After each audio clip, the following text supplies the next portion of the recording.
The land around Ash Hollow had a language, and it spoke only of thirst.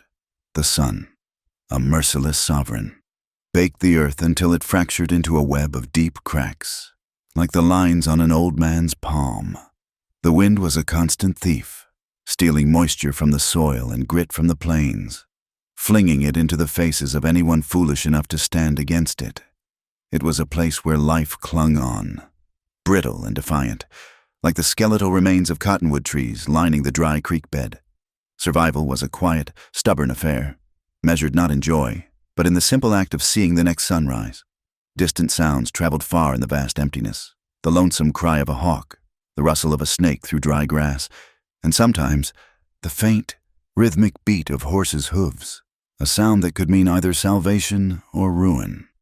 Into this unforgiving landscape, the noon stagecoach deposited Eleanor Vance. She stepped down onto the dusty main street of Ash Hollow with a slow, deliberate grace that seemed out of place. She was a woman who had crossed the threshold of youth but had not yet settled into the comfort of age. Her dress was a simple gray wool, clean but well-traveled, and she carried a single, small carpet bag that held all she owned in the world. But it was her eyes that held the town's attention in the brief moments they dared to look. They were the color of a stormy sea, deep and shadowed, holding a quiet sorrow that was as vast and profound as the plains themselves. She carried her grief not like a fresh wound, but like an old, familiar weight she had long since learned to balance. She didn't linger in the town's gaze. After a brief inquiry at the general store, her steps were directed toward the outskirts, toward the sprawling, lonely piece of land known as Stone Ridge Ranch. The name was fitting. The ranch was dominated by a rocky escarpment that broke against the sky like a petrified wave. The house itself was a testament to endurance, a two-story timber structure weathered to a silver gray, its porch sagging slightly like a weary sigh. It was a place built for solitude, and its owner was a man who wore that solitude like a second skin.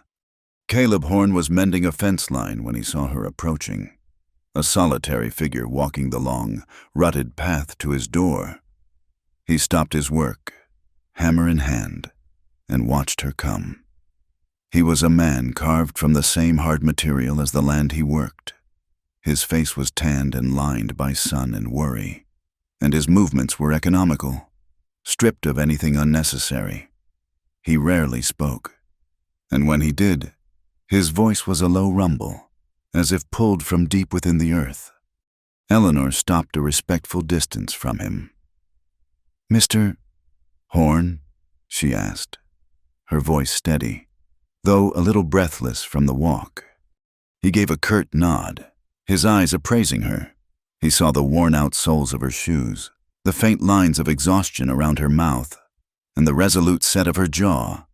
"I was told you might be in need of a housekeeper," she said, getting straight to the point. "I can cook, clean, mend. I know my way around a vegetable garden, and I'm not afraid of hard work." Caleb's gaze lingered on her. He was, in fact, in desperate need of help. Since his last hired hand had run off with a month's pay, the chores had piled up, and the house had fallen into a state of neglect that even he, a man accustomed to austerity, found grim. He needed someone to manage the domestic side of his life while he managed the cattle and the land. But a woman? A lone woman? Appearing out of nowhere? In this part of the country? That was a question that demanded an answer. "Where are you from?" he asked, his tone flat. "From the east, a town called Havenwood," she replied, offering no more than what was asked. "Family?" A shadow passed over her features, as brief as a cloud crossing the sun. "I am a widow, sir. I have no one." The word hung in the air between them. Asterisk, widow, asterisk. Caleb's jaw tightened. He had been to town for supplies the day before. The news of a stranger arriving had already begun to curdle into gossip, whispered over barrels of flour and bolts of calico. He'd heard the talk from Mrs. Gable, the preacher's wife, a woman whose piety was matched only by her sharp tongue. She'd spoken of a woman from a town a few hundred miles east, a widow whose husband had died under Unusual circumstances. A fall, they said, but rumors persisted like a foul smell. There had been questions, an investigation that came to nothing, but mud, once thrown, has a way of sticking. Caleb looked at Eleanor, at the quiet dignity in her posture, and weighed the whispers against his own pressing need. He was a man who trusted his own judgment over the cackling of town hens. But he was also a man who had learned the hard way that trouble often wore a pleasant face. "The work is hard," he said, more as a warning than a statement. "The pay is modest, room and board, and $20 a month." "That is more than fair," Eleanor said, a flicker of relief in her tired eyes. "When can I start?" He gestured with his hammer toward the neglected house. "Soon as you'd like. The well is out back. The house knows what it needs." And so, Eleanor Vance began her life at Stone Ridge Ranch. An unspoken agreement of silence and distance formed between them. She moved through the house with a quiet efficiency that was almost ghostly. Within days, the layers of dust that had coated every surface were gone. The scent of baking bread replaced the stale air. Curtains were mended, floors were scrubbed, and order was slowly, painstakingly, coaxed from chaos. She was a tireless worker. She rose before the sun, her day beginning with the stoking of the kitchen stove and ending long after Caleb had retired. She took over the care of his 2 horses, grooming them with a gentle, knowing hand that spoke of long practice. She spoke to the animals in a low, soothing voice, a warmth that she never directed at the man of the house. They lived in parallel orbits, 2 solitary planets circling the same dim star of a home. Their conversations were brief and functional, limited to the necessities of running the ranch. "The gray mare has a loose shoe. We're low on flour. Storms coming in from the north." They ate their meals at the small kitchen table in a silence that was thick with unspoken thoughts. He would watch her from the corner of his eye, noting the way she carefully portioned the food, the way her hands, though rough with work, moved with a delicate precision. She, in turn, would observe him when he wasn't looking, taking in the sheer physical presence of him, the weariness in his broad shoulders, the way his eyes constantly scanned the horizon, as if searching for a threat that never fully disappeared. He learned things about her in fragments. He saw that she never wasted a thing, not a scrap of cloth, not a peel of a potato. He noticed that she would sometimes stand at the window, staring out at the vast, empty plains, her expression unreadable, lost in a place he could not follow. He once found her in the barn, her hand resting on the neck of his chestnut gelding, her cheek pressed against its warm hide. Her eyes closed. In that unguarded moment, she looked so profoundly lonely it made his chest ache with a feeling he couldn't name. One evening, as the sun bled across the western sky in streaks of orange and purple, Caleb rode in from the far pastures. He was bone-tired, the dust of the trail clinging to him like a shroud. As he crested the last rise before the homestead, he reined in his horse. Below, in the growing dusk, a small light flickered to life. It was Eleanor, crouched by the outdoor fire pit, coaxing a flame from a small pile of kindling. The nascent fire cast a warm, golden glow on her face, illuminating the curve of her cheek and the deep concentration in her eyes. She was focused entirely on her task, on this simple, essential act of creating light and warmth in the encroaching darkness. He sat there on his horse, a silent sentinel against the darkening sky, and watched her. The wind picked up, whispering through the tall grass, carrying the scent of wood smoke and damp earth. In that moment, she wasn't the mysterious widow from the town's gossip, nor was she simply his housekeeper. She was a woman, alone, building a fire against the vast, indifferent twilight of the West. And Caleb Horn, a man who had long believed he wanted nothing more than to be left alone, felt the first unfamiliar stirring of a crack in his own solitude. The town of Ash Hollow judged its women by a simple, brutal calculus: youth, marriage, and motherhood. Eleanor Vance failed on all counts. She was no longer a girl. Yet she was not old.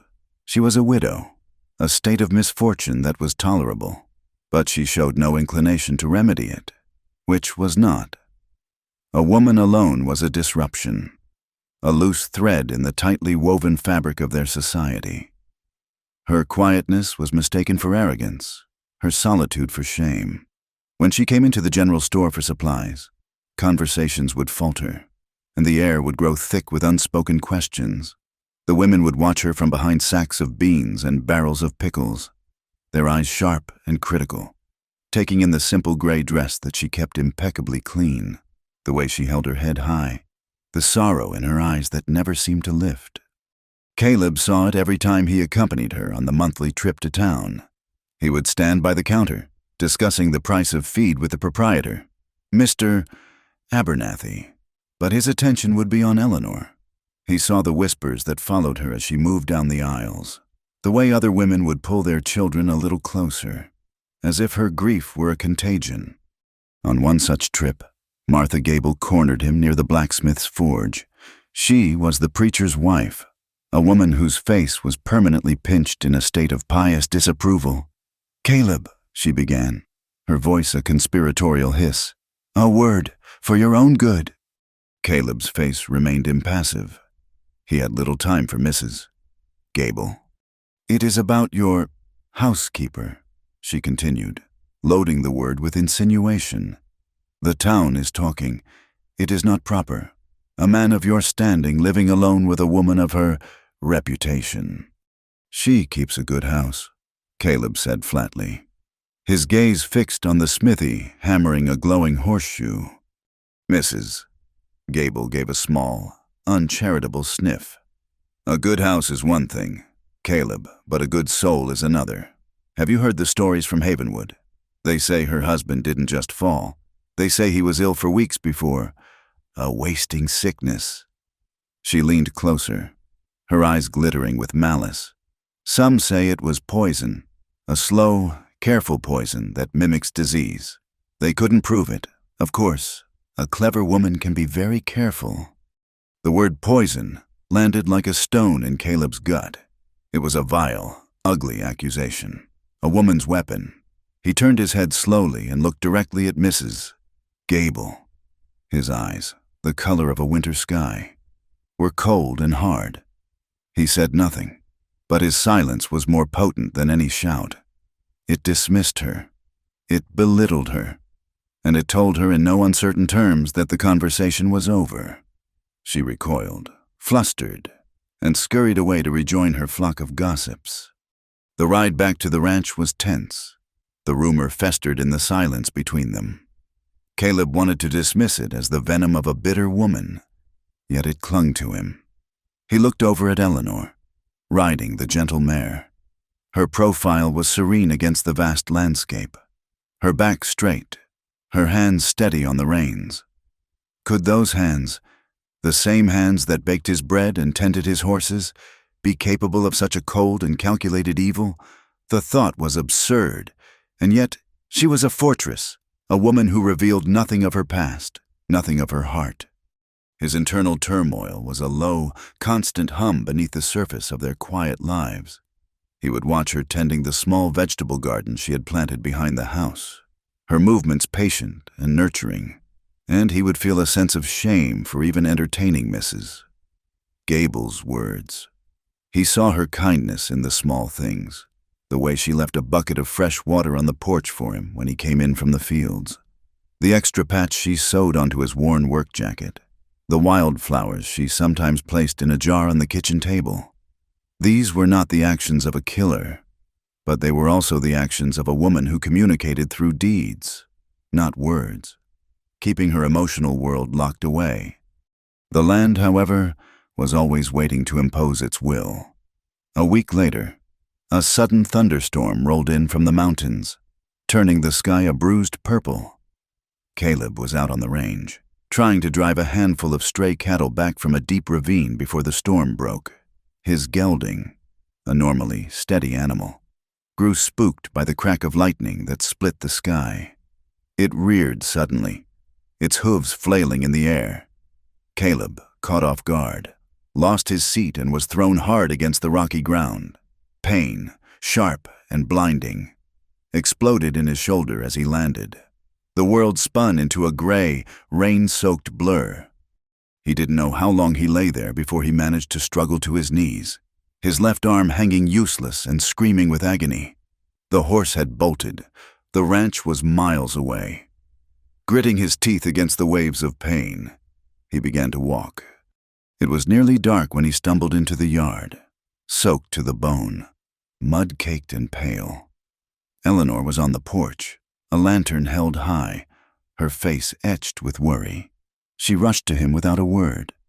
"Horse through me," he grunted, leaning heavily against her as she guided him inside. "Shoulder." The next hour was a haze of focused, gentle efficiency. She helped him out of his wet shirt, her touch surprisingly strong. When she saw the unnatural angle of his shoulder, she drew a sharp breath.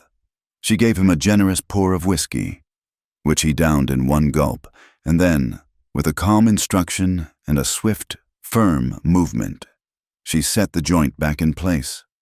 Caleb roared, a raw, animal sound, and the bottle slipped from his numb fingers, shattering on the floor. But the worst was a deep, ragged gash on his side where he'd hit a sharp rock. It was bleeding sluggishly. The torn fabric of his shirt caked into the wound. "This needs cleaning," she said, her voice low and steady, betraying none of the shock he saw in her eyes. She worked by the light of 2 lanterns, her brow furrowed in concentration. She cleaned the wound with carbolic soap and water, her touch methodical and impersonal.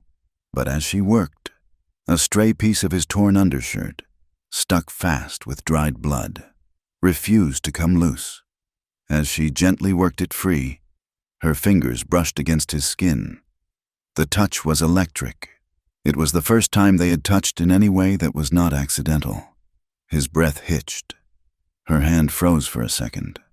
Slowly, she lifted her gaze from her work, and their eyes met. In that moment, the carefully constructed walls between them crumbled to dust. He was no longer her employer. She was no longer his housekeeper. He was just a man, wounded and vulnerable.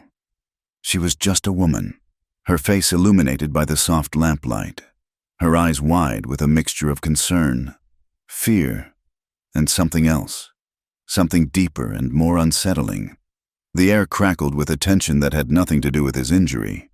It was the frantic, bewildered recognition of 2 lonely souls colliding in the most intimate of circumstances. She broke the gaze first, her cheeks flushed, and returned her attention to his wound. But the spell had been cast. As she prepared a clean bandage, her gaze fell upon his back. Running from just below his right shoulder blade down towards his hip was a massive, puckered scar, old and white against his tanned skin. It was the kind of scar left by a knife, long and vicious. She couldn't help but stare. Caleb, feeling her eyes on him, spoke, his voice raspy from pain and whiskey. "Got that down on the border. A misunderstanding over a card game." He paused, then added, his voice dropping so low she had to lean in to hear it. "I'm not easy to kill." He let out a breath that sounded like a sigh of ancient pain. "But I once wanted to be." The confession, raw and unexpected, struck her with the force of a physical blow. It was the first piece of his true self he had ever offered her, a glimpse into a past as shadowed as her own. She said nothing, simply finished dressing the wound, her hands moving with a newfound tenderness. In the days that followed, a fragile truce settled over the house. His injury forced a new kind of proximity. She had to help him dress, cut his food, saddle his horse when he was finally able to ride again. And Caleb, a man who prided himself on his fierce independence, was forced to accept her help. A new ritual began on the cold nights when the wind howled around the corners of the house. Eleanor would sit before the hearth, staring into the flames, her mending forgotten in her lap. Caleb would walk past on his way to his room, and without a word, he would take the thick wool blanket from his own bed and drape it gently over her shoulders. She would never turn, but he would see her hand come up to clutch the edge of the blanket, pulling it tighter. It was a conversation held in silence, an acknowledgement of a shared, unspoken fragility. They began to talk more, sharing small, safe pieces of themselves. He told her about growing up in the mountains of Tennessee. She spoke of the sea she had seen once as a child. Their talk was like that of two people mapping the edges of a dangerous territory, carefully noting the safe routes, avoiding the dark woods and treacherous swamps that lay deeper within. Any time his questions veered too close to her husband, to Havenwood, to the reasons she had come to this desolate place, she would fall silent, her face becoming a smooth, impenetrable mask. This deliberate evasion began to gnaw at Caleb. He had seen her strength, felt her kindness, shared a moment of profound vulnerability with her. He no longer believed the venomous gossip of the town, but he knew, with a certainty that settled deep in his bones, that Eleanor Vance was hiding something. Her silence was not empty. It was heavy, weighted with a story she refused to tell.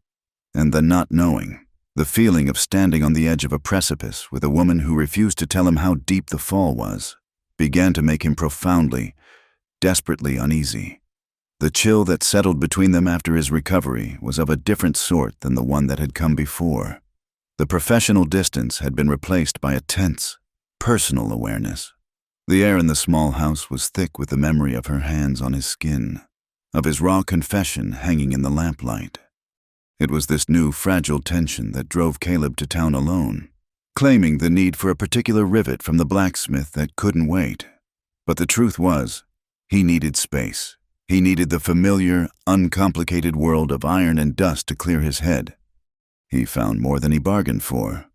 In the general store, while waiting for Mr. Abernathy to weigh out a sack of coffee beans, he overheard two ranchers talking in low, serious tones. They spoke of a newcomer in town, a man who had arrived on the morning stage. He wasn't a farmer or a salesman. He was a man who watched, who listened, who asked quiet questions in the saloon. He was looking for someone, a woman. Caleb's blood ran cold.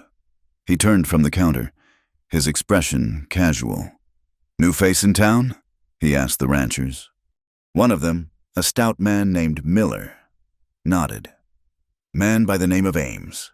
A bounty man, I reckon. Carries himself like one. He's asking after a woman connected to a death up north last year. Some fellow who took a fall." Caleb's heart hammered against his ribs.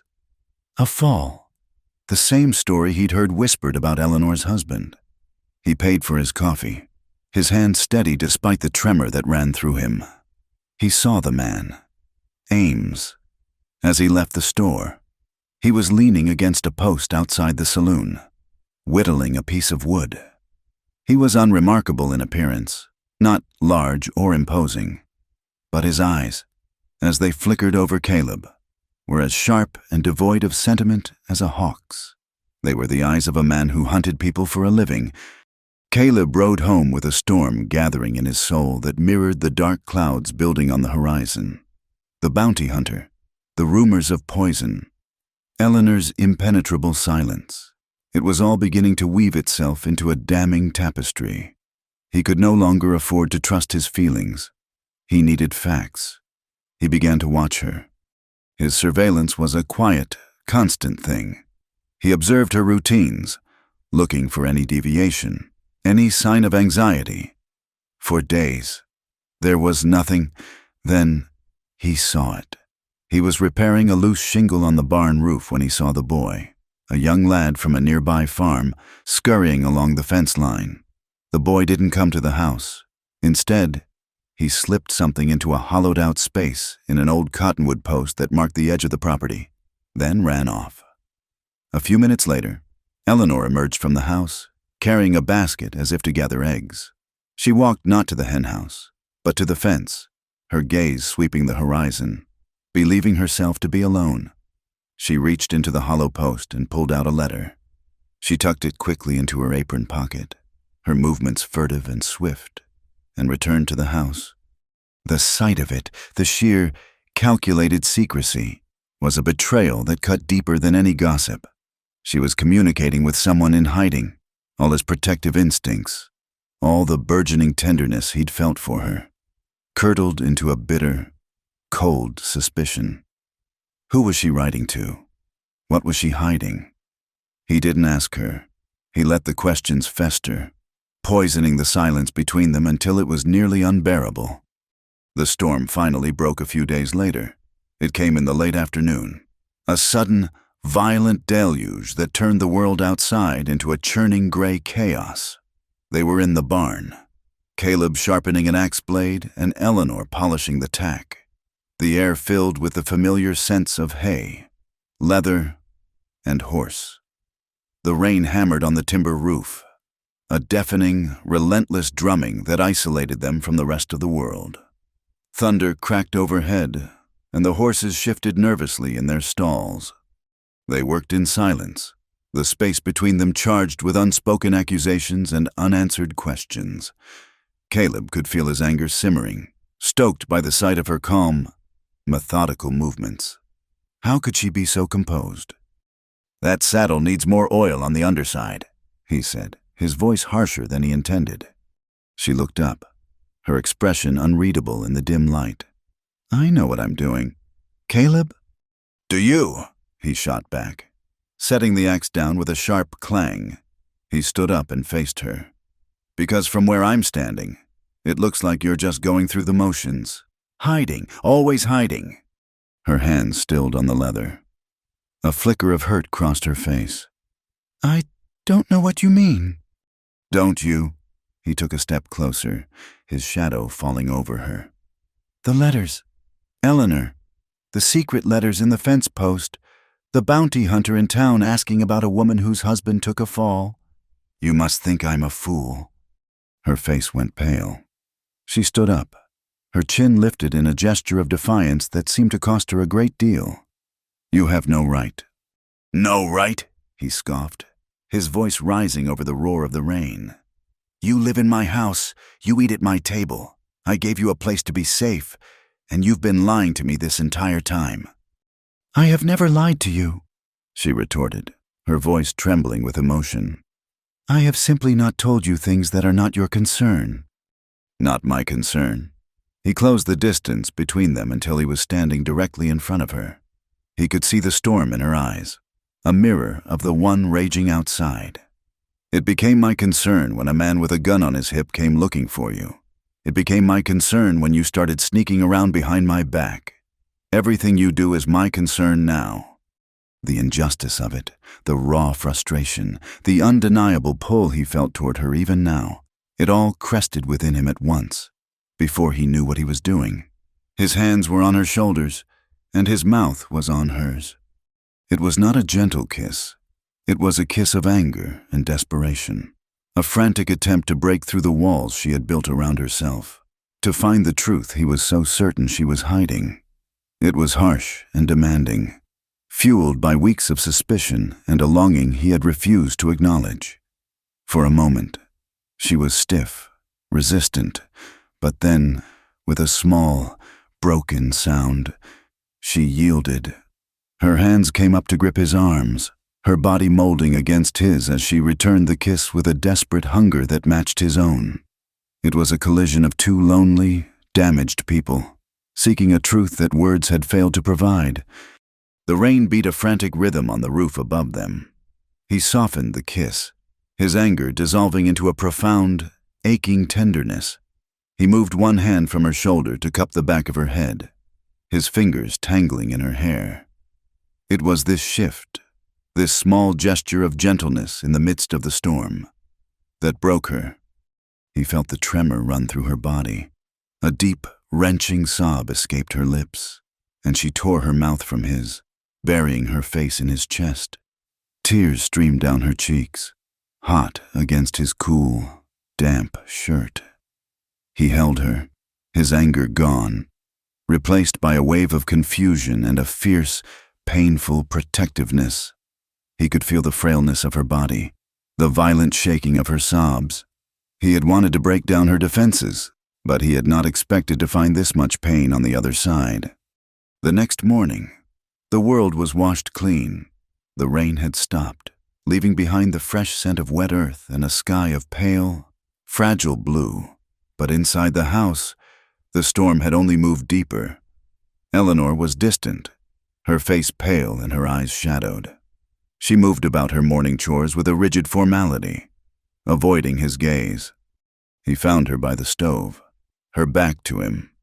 "Eleanor," he began, his voice rough. She didn't turn. "Last night was a mistake," she said, her voice flat and devoid of emotion. "It should not have happened.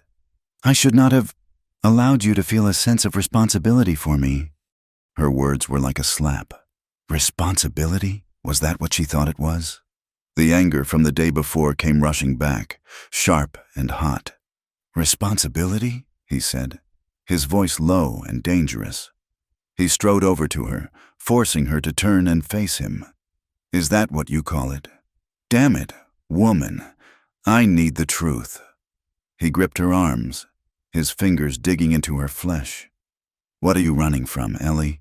You have to tell me." The use of the name, Ellie, a soft, intimate sound in the cold morning air, made her flinch. Tears welled in her eyes, but she blinked them back fiercely. Her face was a mask of sorrow and resolve. "Choose slowly. Caleb," she whispered, her voice barely audible. She pulled away from his grasp. "Just choose slowly. You don't understand what will come. Choose slowly." The words were a taunt, a whisper of a promise wrapped in a threat.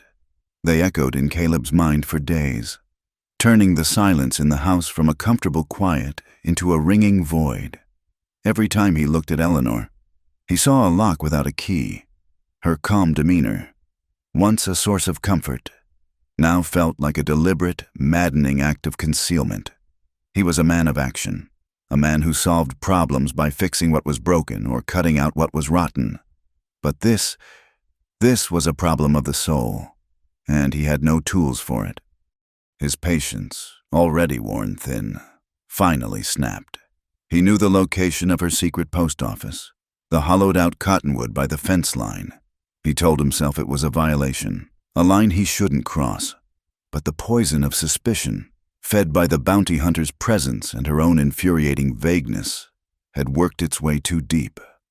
One afternoon, while she was kneading dough in the kitchen, her back to the window, he walked with feigned casualness toward the barn, then detoured to the fence. His hands felt clumsy, his heart thudding like a thief's as he reached into the hollow. His fingers closed around a thick envelope. He didn't open it there. He took it into the dark, dusty confines of the tack room, the letter feeling like a hot coal in his hand. He slit the envelope open with his pocket knife. It wasn't a love letter. It wasn't a blackmail note.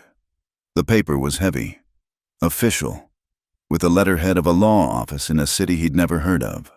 Blackwood and Sons, attorneys at law. His eyes scanned the dense, formal script, catching phrases that made his blood run cold. Pending further deposition. The coroner's inquest remains a matter of contention. Advise you to remain where you are until the proceedings are formally closed. It was all there, a legal entanglement, an inquest, unfinished business tied to a death. He felt a surge of white-hot rage, so potent it left him dizzy. It wasn't just that she had a secret. It was the nature of it. This wasn't a simple, private grief. This was a legal matter, a public stain, and she had brought it into his home, under his roof. He felt like a fool, a blind, trusting idiot who had been played from the very beginning. He strode back to the house, the letter clutched in his fist, the screen door slamming shut behind him. Eleanor looked up from her work, flour dusting her forearms. She saw his face, saw the letter, and all the color drained from hers. "A lawyer. Eleanor?" he said, his voice a low, dangerous rumble. He threw the letter onto the floured countertop. "Legal proceedings? A contested inquest? This is what you told me was none of my concern." She stared at the letter, then looked at him, her eyes filling with a profound, shattered sorrow. She opened her mouth to speak, but no words came out. A single tear traced a clean path through the flour on her cheek, then another. She didn't sob, didn't make a sound.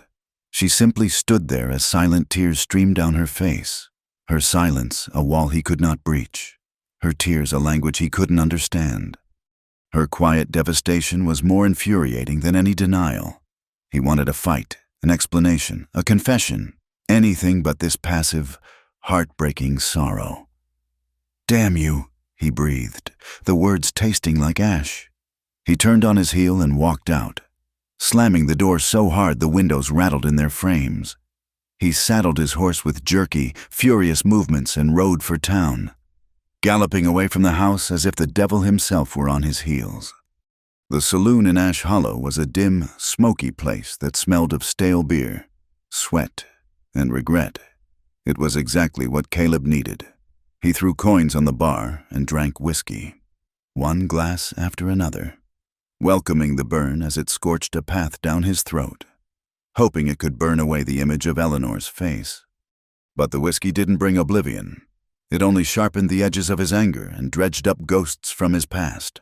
He saw not Eleanor, but another woman, another time. Lydia. Her name was a scar on his memory. She had been the daughter of a preacher in a small Texas town where he'd worked as a young man. She had hair the color of corn silk and a laugh that sounded like wind chimes.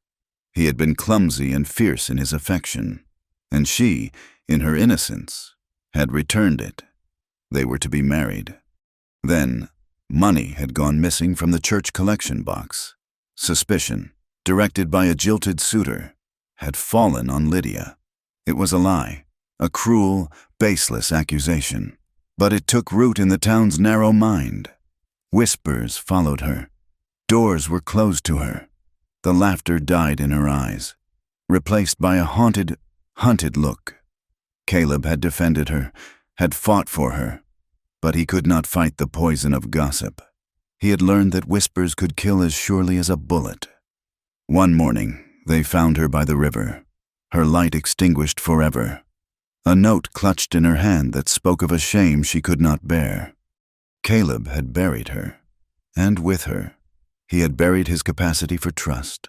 He left that town and never looked back, building a fortress of solitude around his heart, convinced that a woman's silence was a breeding ground for deceit, her tears a tool of manipulation. "You look like you're carrying the weight of the world." Horn. Caleb looked up from his glass. It was Ames, the bounty hunter. He'd taken a seat at the same bar, a bottle of beer in his hand. "Just thinking," Caleb growled. Ames took a slow sip of his beer, his hawk-like eyes studying Caleb's face. "Thinking about your housekeeper? I'd wager a man doesn't get that look in his eye over a lame horse." He leaned in slightly. "Let me give you some friendly advice. You're playing with fire. I've been tracking the story of Mrs. Vance for months. Her husband was a brute. That much is true, but he was also a man of means. His death was convenient. I don't think she acted alone. I think she had help. A woman that quiet, that controlled. She's not the type to panic. She's the type to plan." The implication that Eleanor was a cold-blooded accomplice, a planner, struck the raw, exposed nerve of Caleb's own history. He saw Lydia's innocent face, twisted by lies. He saw Eleanor's silent tears, the whiskey and the grief and the rage all boiled over. He shot to his feet, his chair crashing backward. "You don't know a damn thing about her," he snarled, grabbing the front of Ames' shirt. Ames didn't even flinch. "I know my business," he said calmly. "And right now, you're about to make a scene that will prove to everyone in this town that you've got something to hide, too." The saloon owner was already reaching for a shotgun under the bar. Caleb looked at Ames's cold, steady eyes, then around at the curious faces of the other patrons. He released his grip, shoving the man backward. Without another word, he threw a few more coins on the bar and stalked out into the night. Back at the ranch, the moon had risen, casting a cold, silver light over the land. Eleanor was alone. The silence of the house, usually a comfort, was now a living entity, pressing in on her, suffocating her. Every creak of the floorboards, every gust of wind against the windows, sent a jolt of fear through her. She felt exposed, vulnerable. She went to the window and looked out at the vast, moon-drenched landscape. And then she saw him, a figure on the ridge, a silhouette against the starry sky. He was too far away to make out his features, but she knew, with a gut-wrenching certainty, that it was the man from town, the bounty hunter. He was watching the house, watching her. Panic, cold and absolute, seized her. There was nowhere to run. The emptiness of the plains, once a symbol of her escape, now felt like a trap. She was cornered, trembling. She went to Caleb's room. She knew he kept a shotgun, loaded, on the rack above his mantelpiece. Her hands shook so badly she could barely lift it. She didn't know what she planned to do. She just knew she couldn't stay inside. Waiting. She needed to face the darkness. She walked out onto the porch, the heavy shotgun in her hands, and stood there, a solitary figure bathed in the ethereal moonlight. The wind whipped strands of hair across her face, and tears, born not of sorrow, but of pure, stark terror, streamed down her cheeks. It was this scene that greeted Caleb as he rode into the yard. Sobered by the cold night air and his own self-disgust, he had returned, expecting a dark, silent house. Instead, he saw her. He reined in his horse, his heart stopping in his chest. He saw the moonlight on the shotgun barrel, the glint of tears on her face, the raw, animal fear in her eyes as she stared out at the dark ridge. And in that instant, everything shifted. A profound, stunning realization washed over him, clearing the whiskey-soaked haze from his mind. He had been so consumed by his own past, so certain that her silence was a lie aimed at him. But looking at her now, at this desperate, terrified woman clinging to a weapon in the dead of night, he understood. The fear that was breaking her wasn't about him. It had nothing to do with him. She wasn't afraid of what he would do. She was afraid of what was coming for her from the darkness. He dismounted slowly, his movements fluid and quiet, so as not to startle her further. The horse, sensing the tension, stood rock still.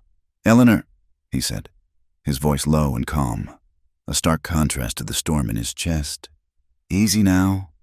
She didn't seem to hear him at first. Her gaze was fixed on the dark ridge, her knuckles white where she gripped the shotgun. The moonlight etched the terror on her face, making her look like a porcelain doll on the verge of shattering. He took a step toward the porch. "Ellie," he said again, a little louder, using the name that had brought tears to her eyes that morning. This time, it was a plea.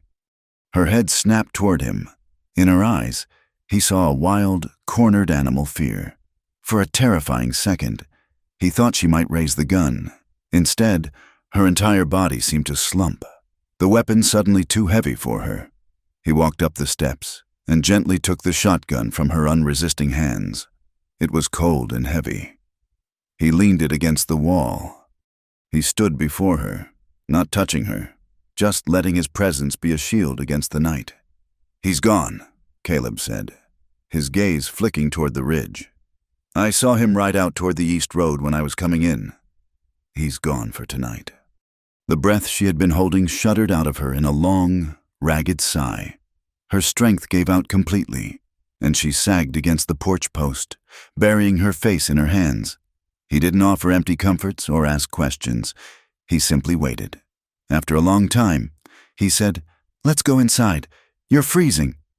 He led her into the dark, silent house. He lit a single lantern, placing it on the kitchen table, and then built a fire in the hearth. The flames crackled to life, pushing back the shadows. But they could not touch the profound chill that emanated from Eleanor. She sat in the chair by the fire, wrapped in the wool blanket he had draped over her shoulders so many nights before, and stared into the flames. Caleb poured 2 cups of coffee, lacing one with a small measure of whiskey, and set it on the small table beside her. He sat in the opposite chair, the letter he had stolen lying on the floor between them, a forgotten casualty of the evening's war. For nearly an hour, The only sounds were the crackling of the fire and the mournful cry of the wind outside. Finally, Eleanor spoke, her voice a raw, broken whisper, directed at the flames. "His name was Jacob," she began. "To the world, to the town of Havenwood. He was a good man, a man of property, a churchgoer. He was charming when he wanted to be.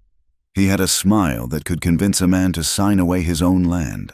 She paused, taking a shaky breath. "But the doors of our house locked from the inside, and behind them, he was a different man." Caleb remained perfectly still, his hands wrapped around his coffee cup, his entire being focused on her words. He was only a listener now. He had forfeited his right to be anything else. "His anger was a sickness," she continued, her voice gaining a fragile strength, as if the act of speaking were itself a form of healing. "It came from the bottle. Mostly, he had a heavy hand. I learned to be quiet, to be invisible. I learned how to hide the bruises. I became a ghost in my own home, my own life. For 10 years, I lived in that prison." Her gaze lifted from the fire and met his across the shadowed room. There was no self-pity in her eyes, only the deep, hollowed-out weariness of a long-suffering survivor. The night he died, there was an argument. It was worse than usual. He had lost a great deal of money on a land deal, and he was blaming me, as he always did. The things he said, the things he threatened to do. She trailed off, her body trembling with the memory. He backed me toward the grand staircase in our front hall. He grabbed me. I fought back.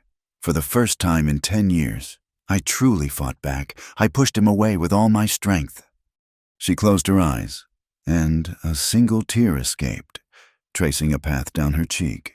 It was a terrible tangle of limbs and shouting. He lost his footing. I remember the look of surprise on his face as he fell backward, and then a terrible, final sound. The silence that followed was the loudest thing I have ever heard.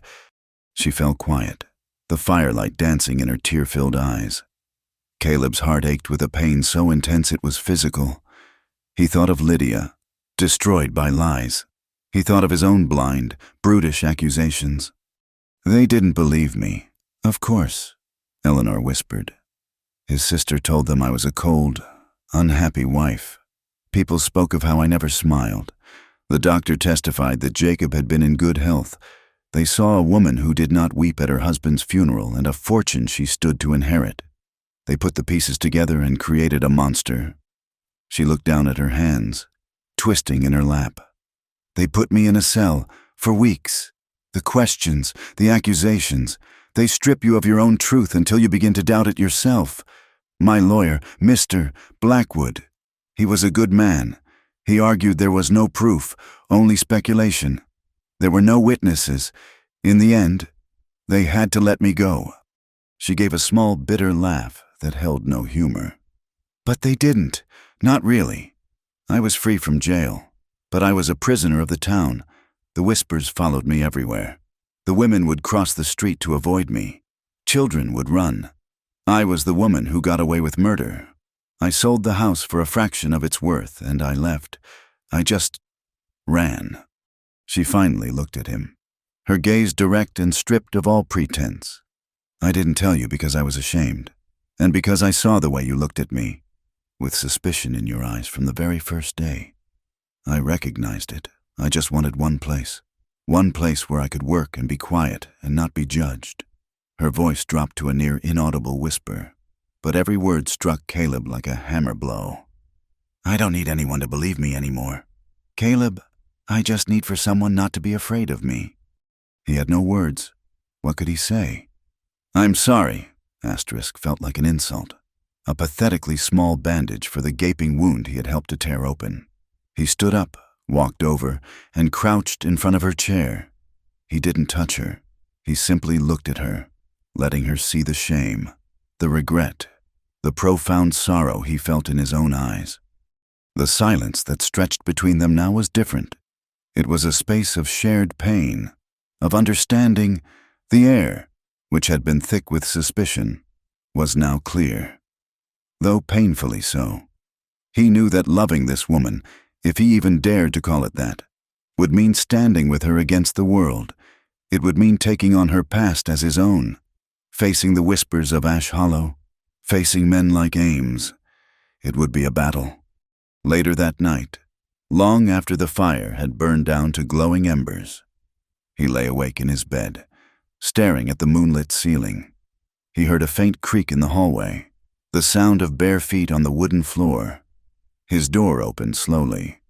Eleanor stood in the doorway, a silhouette against the dim light of the hall. She wore a simple white nightgown, and her hair was unbound, falling over her shoulders. She was trembling, not from cold, but from a resolve that must have taken every ounce of her courage.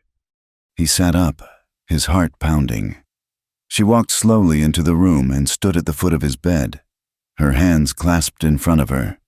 She was offering him the one thing she had left to give, her trust. It was a fragile, terrifying gift. He swung his legs out of bed and went to her. He took her trembling hands in his own. They were cold as ice. He led her to the bed and sat her down on the edge, then sat beside her. For a long time, they just sat there, their hands clasped, in the quiet darkness. Then, with infinite slowness, he raised a hand to her face, his rough, calloused thumb gently wiping away a tear she hadn't realized had fallen.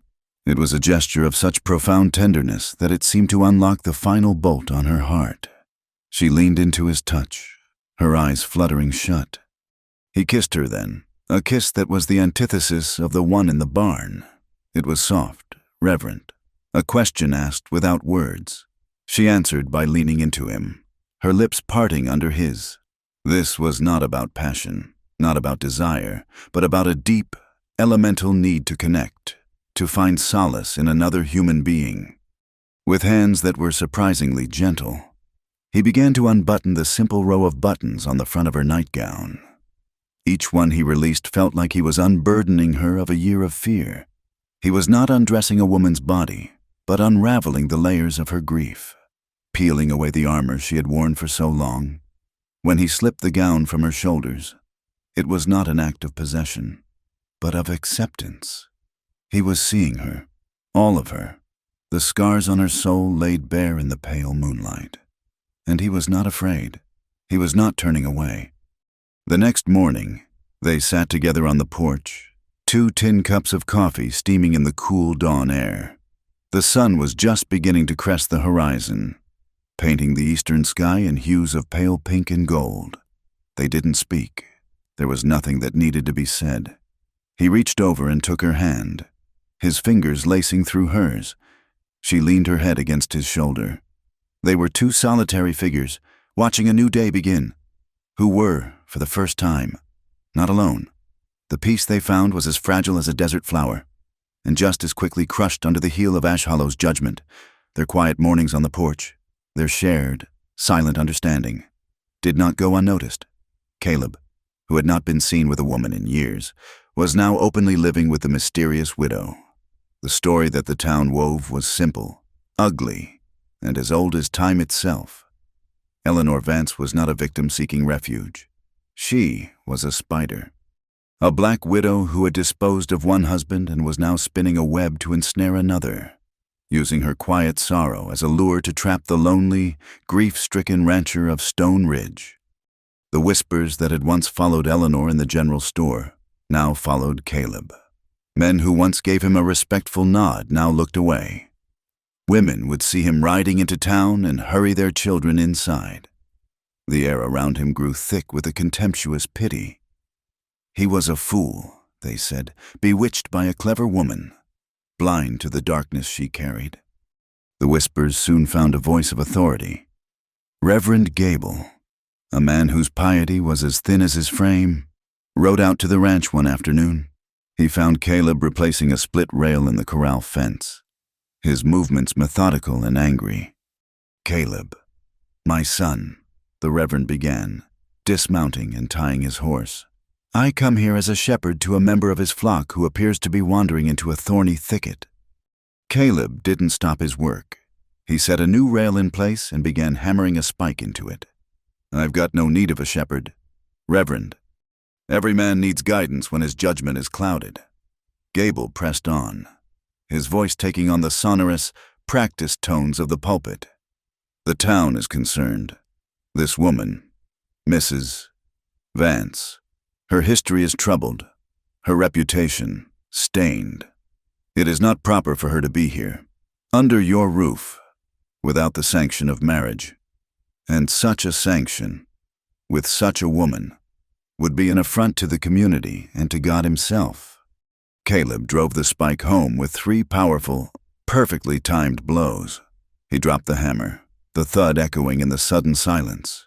He turned slowly and faced the preacher. His eyes were flat, cold, and utterly devoid of reverence. "Are you finished?" Caleb asked.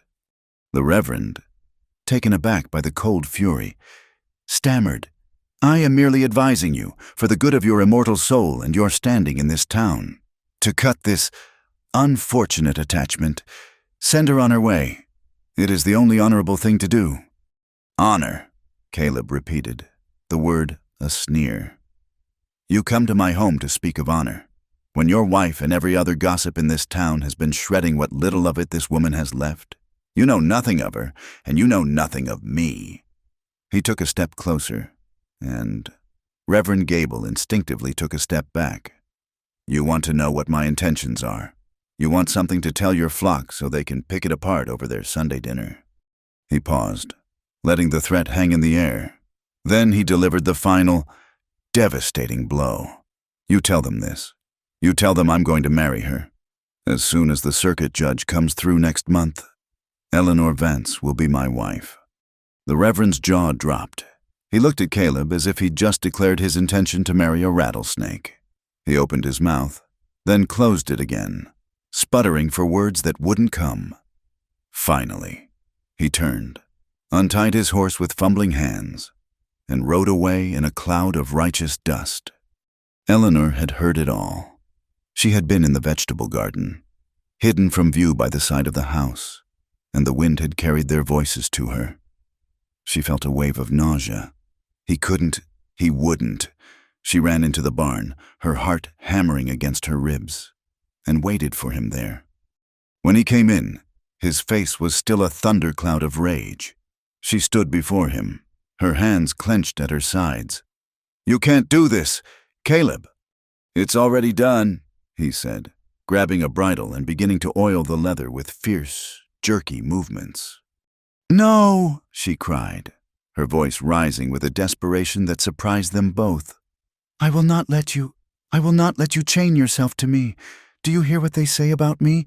Do you see how they look at you? This is my burden, not yours. I will not have your name dragged through the mud with mine." He slammed the bridle down on a barrel. "Do you think I give a damn what they say?" he roared. "Their words are just noise, wind blowing through dry grass." "It's not just words," she shot back, tears welling in her eyes. "It will be more than that. You don't know what people are capable of when they believe they're right. I will not be the cause of your ruin. I will not be your Lydia." The name fell between them like a stone. His anger evaporated, replaced by a deep, hollow shock. It was the first time either of them had spoken her name aloud.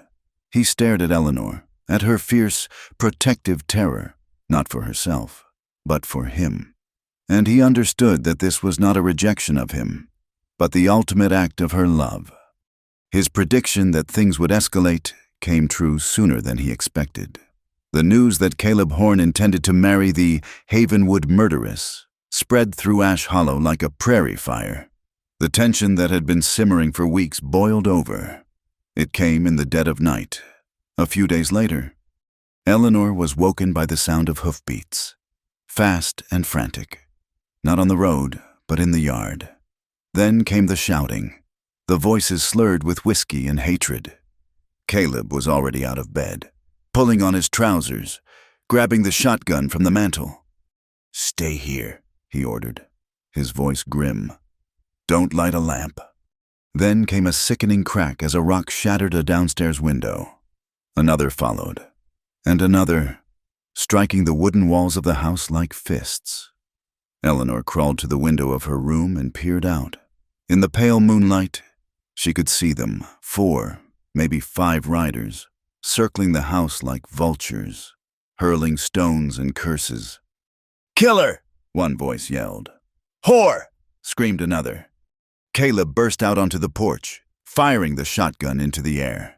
The blast was deafening, a roar of defiance that momentarily silenced the men. "Get off my land!" he bellowed, his voice carrying over the plains. "Get off my land, or the next one won't be in the air!" The riders hesitated. Then one of them laughed, a cruel, ugly sound. They wheeled their horses around and galloped away, disappearing back into the darkness from which they had come. The silence they left behind was worse than the noise. It was heavy, menacing, filled with the promise of more to come. Caleb stood on the porch for a long time, the shotgun still in his hands. Eleanor came downstairs.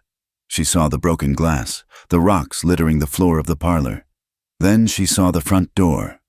Scrawled across it in thick, white paint were 2 words, "Killer's wife." That was the moment something inside her broke. She had survived her husband. She had survived jail. She had survived the scorn of an entire town. But this, she could not survive. She could not watch as the poison that clung to her began to destroy this man, this house, this fragile peace they had built.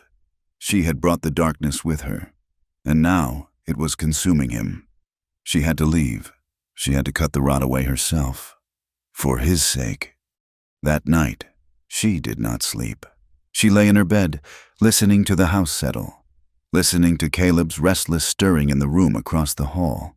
When the first hint of gray light appeared on the horizon, she rose. She dressed quietly in her plain traveling dress. She packed her few belongings into her single carpet bag. Then, she sat at the kitchen table, the table where they had shared so many silent meals, and wrote. Her hand trembled as she held the pen. What could she say? A simple goodbye felt like a betrayal. An explanation felt like an excuse. In the end, she wrote only 1 sentence, a final, desperate plea for him to save himself. She left the note on his pillow, a folded white square in the center of the place where his head should be. She allowed herself one last look at his face as he slept, a face that looked younger, more vulnerable in repose. She memorized the hard lines of his jaw, the slight frown between his brows. Then she turned and walked out of the house, closing the defaced door quietly behind her. Caleb woke to the cold. The fire in the hearth had died, and the morning air that seeped through the broken window was sharp and unforgiving. He reached out for Eleanor.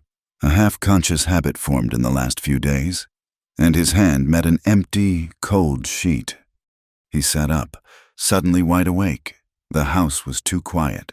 He called her name. The silence was his only answer. He swung out of bed and saw it, the note on his pillow.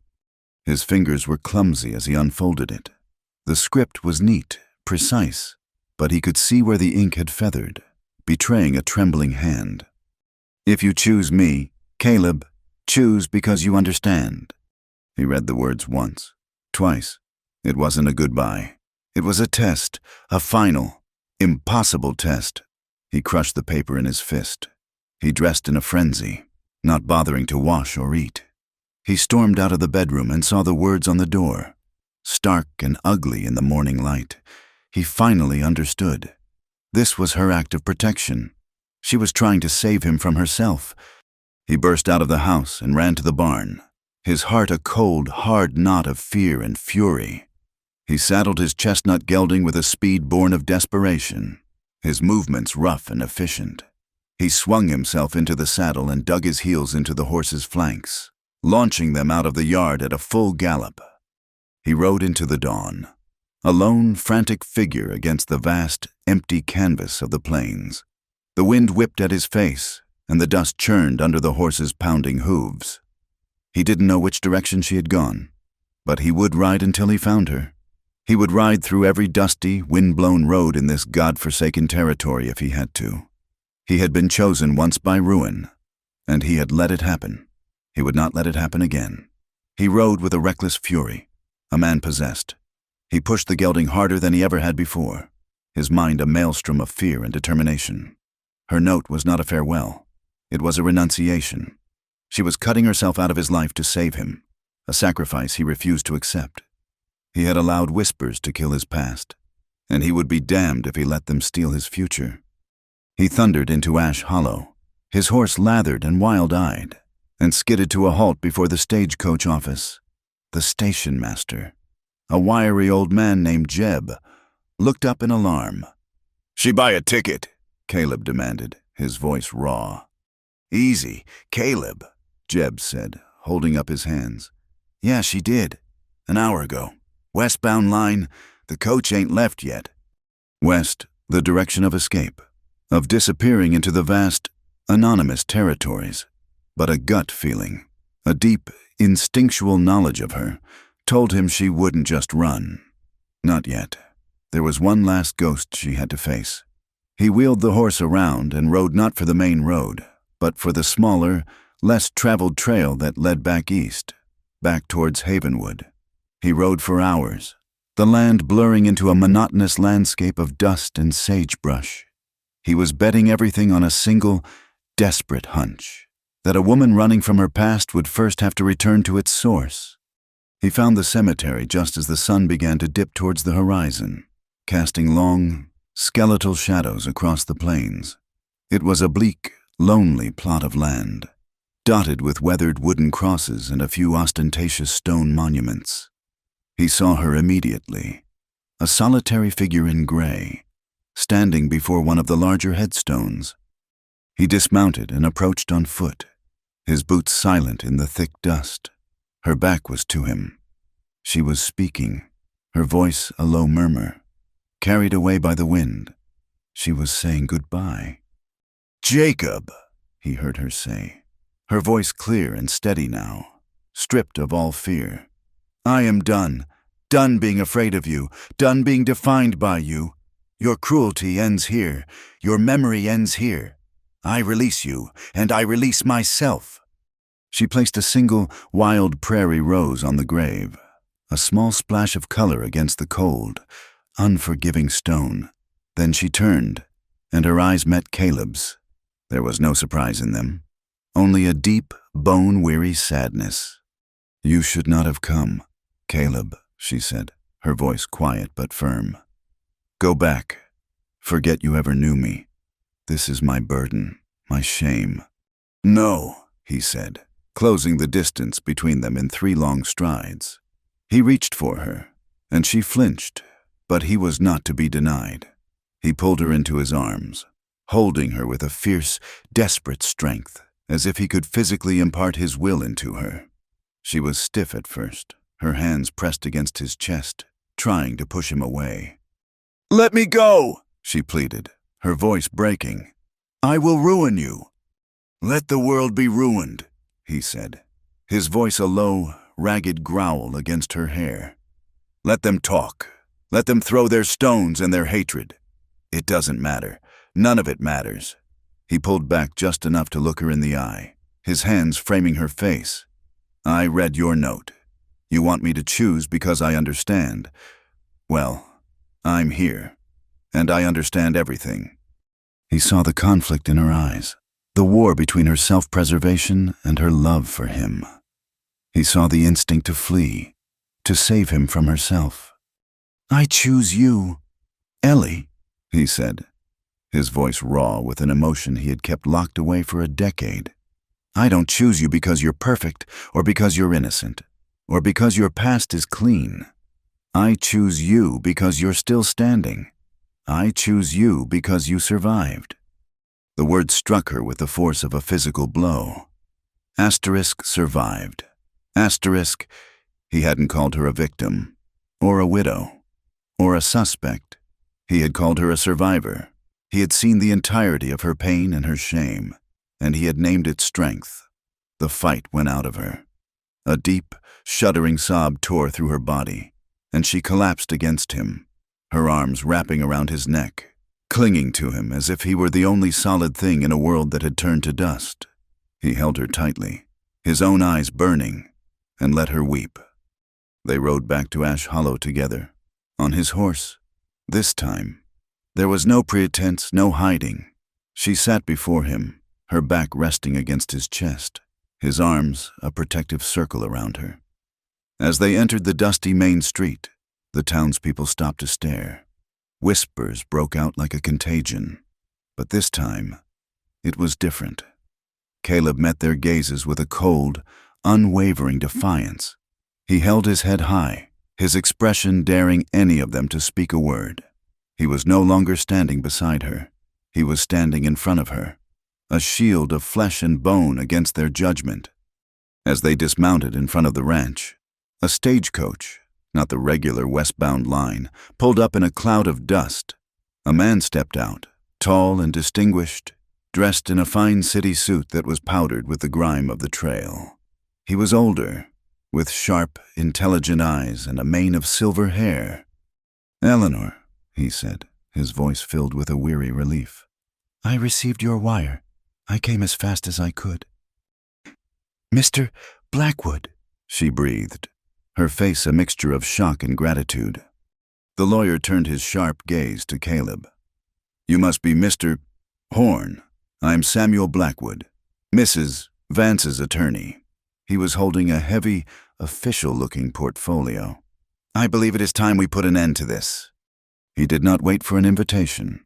He strode to the center of the street, in front of the general store, a place where a crowd was already beginning to gather, drawn by the spectacle. Caleb and Eleanor stood on the porch of the ranch, watching. Mr. Blackwood opened his portfolio and drew out a sheaf of papers. "I am told there have been questions regarding the unfortunate death of Jacob Vance of Havenwood," he announced, his voice carrying with the practiced authority of a courtroom. "As the legal representative for his widow, Eleanor Vance, I am here to present the final and conclusive findings from the magistrate's official investigation, a copy of which I have right here." He held up a document with a heavy wax seal. A murmur went through the crowd. He began to read in a clear, resonant voice. He detailed the coroner's findings, the lack of any poison or sign of a struggle beyond what was consistent with a heated argument. He read from depositions of servants who had testified to Jacob Vance's violent temper and heavy drinking. He concluded with the magistrate's final, damning verdict. "Based on a thorough review of all available evidence and testimony," he read, "the death of Jacob Vance has been officially ruled an accidental death, resulting from a fall sustained during a domestic dispute. All lines of inquiry into foul play have been exhausted and have yielded no evidence. The case is, as of this declaration, permanently and irrevocably closed." He lowered the paper. The silence that fell over the street was absolute. Eleanor had been vindicated. The truth, in all its legal, undeniable authority, was laid bare for the entire town to see. But it didn't matter. Caleb saw it in their eyes. He saw it in the way Martha Gable pursed her lips and turned away, whispering to her neighbor. He saw it in the way the men shuffled their feet and refused to meet his gaze. There was no apology, no dawning of understanding. There was only the quiet, stubborn refusal to be wrong. They had judged Eleanor. They had convicted her in their hearts. And a piece of paper from a fancy city lawyer was not going to change that. Her name was cleared, but her honor, once lost, could not be reclaimed. The stain of their suspicion was permanent. Mr. Blackwood, seeing it too, sighed with the weary resignation of a man who knew the law could not legislate the human heart. He walked over to the porch and handed the documents to Eleanor. "For you," he said gently, "for your own peace of mind." She took them, her hands trembling. "Thank you, Samuel," she whispered. That evening, they stood together and looked at the ugly words still painted on their front door. They were a lie now, a legally proven lie, but they still had power. "We could leave," Caleb said quietly. "Sell this place. Start somewhere new, where no one knows us." Eleanor looked up at him, then around at the weathered house, the sprawling land, the vast, open sky. This place had been her sanctuary. It had been his prison, and together, they had begun to make it a home. "No," she said, her voice firm. "I have run enough. This is our home. We don't need their permission. We don't need their acceptance." They made their choice, not with words, but with work. The next day, Caleb prized the broken window frame from its moorings and began to build a new one. Eleanor, with a bucket of lye soap and a stiff brush, began to scrub the hateful words from their door. The paint was stubborn, but she was more so.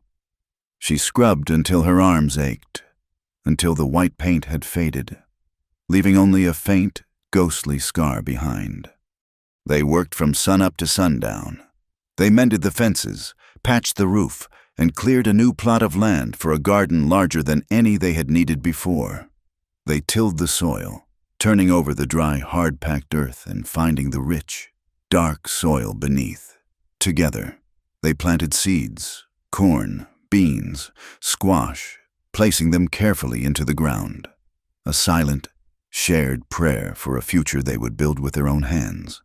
In the quiet solitude of the land they now claimed as their own. A year passed, the seasons turned, and the land, which had once spoken only of thirst and survival, began to learn a new language, the language of life. The scar on the front door had been sanded down and painted over, and a creeping vine with small, tenacious white flowers had begun to climb the wall beside it, as if to offer its own soft absolution. The fields around the house were no longer just patches of stubborn grass fighting against the dust. A field of corn stood tall and green, its tassels catching the summer breeze, a sprawling vegetable garden, twice the size of the original, overflowed with squash, beans, and fat, red tomatoes. The 2 horses in the corral had been joined by a third, a long-legged foal that spent its days bucking and kicking with clumsy joy. Stone Ridge Ranch was no longer a place of solitude. It was a place of life. The changes were not just in the land, but in the people who worked it. Caleb, who had moved through the world with the grim efficiency of a man simply waiting for the end, had rediscovered the rhythms of hope. He built a new porch swing, and in the evenings, the gentle creak of its chains became a part of the landscape's song. The deep lines of anger and suspicion around his eyes had softened, replaced by the crow's feet that come from squinting into a bright future. He had even learned how to smile again. It was not a frequent thing, but when it came, a slow, quiet curving of his lips as he watched the foal stumble over its own feet, or as he tasted a spoonful of Eleanor's stew, it was genuine, a light that seemed to come from a place deep within him that he had long thought extinguished. Eleanor, too, had been reborn. The haunted, hunted look in her eyes had been replaced by a quiet serenity. The ghosts of Havenwood no longer walked beside her. They had been laid to rest in the lonely cemetery miles away. She learned to trust the silence of the plains, to hear not emptiness, but peace. She learned to trust the creak of the floorboards at night, knowing it was not a threat, but the sound of the man she loved making his way to their bed. She learned to trust the touch of his hand, no longer flinching from the expectation of pain, but leaning into its warmth and strength. They were 2 broken pieces of pottery that, instead of trying to mend their old forms, had found a way to fit together to create something new, something whole. They had their own justice now, a justice not of courtrooms or public opinion, but of the heart. They did not need the forgiveness of Ash Hollow, because they had forgiven themselves. They rarely went to town, and when they did, they moved through it with a quiet dignity that was its own kind of armor. The whispers had not entirely died away, but they had lost their power, becoming nothing more than the meaningless buzzing of flies. Then came the quiet miracle. The traveling doctor, a kind, elderly man named Hawley, confirmed it. Eleanor was with child. "I must confess, I am astonished." "Doctor," Hawley said, his eyes twinkling over his spectacles as he packed his bag, "given your history, Mrs. Horn, and your age, the chances were slim indeed. It seems this prairie air agrees with you." The news settled upon them not with a great shout of joy, but with a profound, awestruck quiet. A child, a new life. conceived not in violence or obligation, but in a love that had fought its way into existence against all odds. For Eleanor, who had thought her body a barren wasteland after years of abuse, it was a physical manifestation of her healing. For Caleb, who had believed his bloodline would end with him, a legacy of loneliness and pain. It was a promise of a future he had never dared to imagine.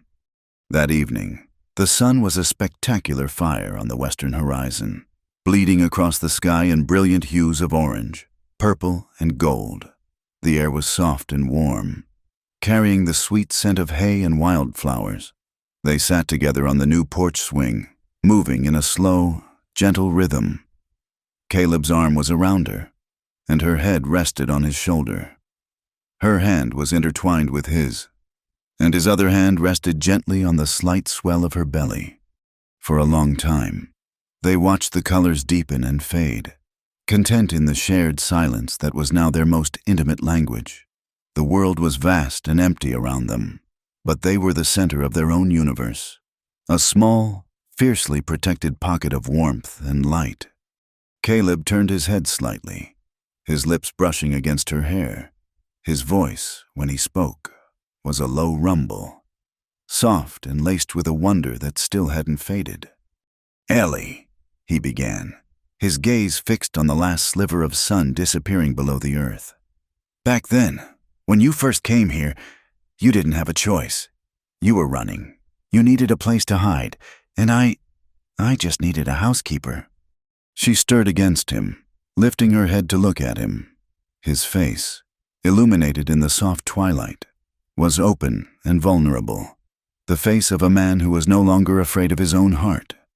He met her gaze, his thumb gently stroking the back of her hand.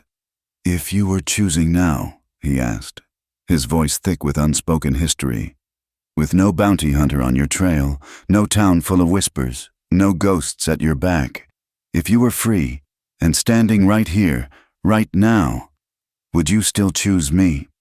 It was the final question, the one that encompassed everything they had endured. It was an acknowledgement of their broken beginnings and a prayer for their future. He was giving her one last chance to run, one last chance to be free of him and the scars he carried. A slow, beautiful smile spread across Eleanor's face, a smile that reached her eyes and made them shine in the gathering dusk. She didn't speak. She had spent too much of her life explaining, defending, justifying herself with words. They were no longer necessary between them. Instead, she simply leaned forward and pressed a soft, lingering kiss to his lips. Then, she settled back against him, laying her head once more upon his shoulder, her hand coming up to rest over his on her belly. She closed her eyes with a sigh of pure, unadulterated peace. Her silence was the answer. It was a vow. It was everything. They sat together as the first stars began to appear in the vast, velvet sky. Two survivors who had chosen not just to live, but to love. Asterisk, asterisk, asterisk. Thank you for listening to our story. We'd love to know where you're tuning in from, so please drop a comment below and let's connect. If you enjoyed this tale, consider subscribing to the Wild West Campfire channel for more stories from the frontier. We welcome you to share your thoughts on Caleb and Eleanor's journey.